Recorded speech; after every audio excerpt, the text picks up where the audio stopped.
ఏనాడైతే November 2009లో మరి ఆ రోజు మరి అలగనూరు దగ్గర కేసీఆర్ గారు మరి ఆమరణ నిరాధార దీక్షకు పూనుకున్న సంగతి మనకు బాగా తెలుసు. మరి ఆనాటి నుండి మరి చావు నోటు తలకాబెట్టి బయటకు వచ్చిన వ్యక్తి శ్రీ కేసీఆర్ గారు. కేసీఆర్ గారు క్లియర్గా చెప్పడం జరిగింది. ఆ రోజే తెలంగాణ వచ్చుడో కేసీఆర్ చచ్చుడో, తెలంగాణ వచ్చేంత వరకు ఎట్టి పరిస్థితిలో ఈ నిరాహార దీక్షను వీడే ప్రసక్తి లేదని చెప్పేసి ఆనాడు యావత్ భారతదేశాన్ని వణికించిన వ్యక్తి మన కేసీఆర్ సంగతి తెలియపరుస్తున్నాను.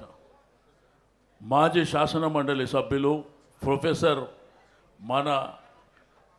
మన కార్యాలయానికి గతంలో ఇన్ఛార్జ్ ఉన్న పెద్దలు శ్రీనివాసరెడ్డి అన్న గారిని వేదిక మీదకి రావాల్సిందిగా కోరుతాను.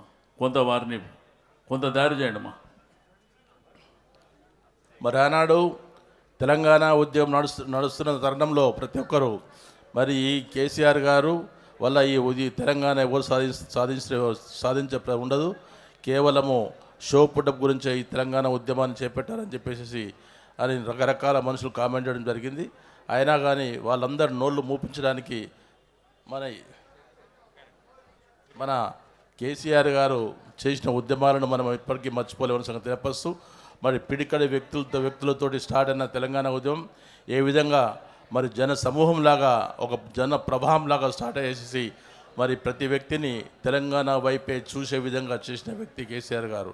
మరి పార్లమెంట్లో కూడా మరి మన పార్లమెంట్ సభ్యులు పోరాడి దేశంలోని పార్లమెంట్ సభ్యులందరినీ ఏకం చేసి తెలంగాణ మాకు కావాలి, తెలంగాణ అసలు మా తెలంగాణను అసలు మాకు కాకుండా చేస్తున్న వ్యక్తులను మా తెలంగాణకి వెళ్ళి దూరం జరిపి మా తెలంగాణ మాకు ఇచ్చేదాకా ఊక్కునే ప్రసక్తి లేదని చెప్పేసి పెద్ద ఎత్తున పోరాడి మరి ఢిల్లీలో ఉన్న పెద్దలనే వరికించి మరి తెలంగాణ సాధించిన మన కేసీఆర్ గారు ఆశయాలకు అనుగుణంగా ఈనాడు ఎవరు కూడా తెలంగాణను ఈసారి మనము ఎలక్షన్స్లో ఓడిపోయామనుకుంటున్నాం, కానీ డెఫినెట్గా వచ్చే ఎలక్షన్స్లో మళ్ళీ మనం చాలా పెద్ద ఎత్తున గెలుస్తాము అన్నదానికి నిదర్శనం ఈనాడు ఊళ్ళో పోయినట్టయితే ఎక్కడ చూసినా కానీ ప్రతి ఒక్కరూ మళ్ళీ కేసీఆర్ గారు రావాలి, కేసీఆర్ గారు ఈ ఎలక్షన్స్లో మేము ఓడిపోతారని మేము అనుకోలేదు అని అంటనే ఉంటారు. కానీ అనుకోకుండా మరి ఓటమి పాలైన మన తెలంగాణ రాష్ట్ర సమితి రానున్న ఎలక్షన్లో మరి ఎదుట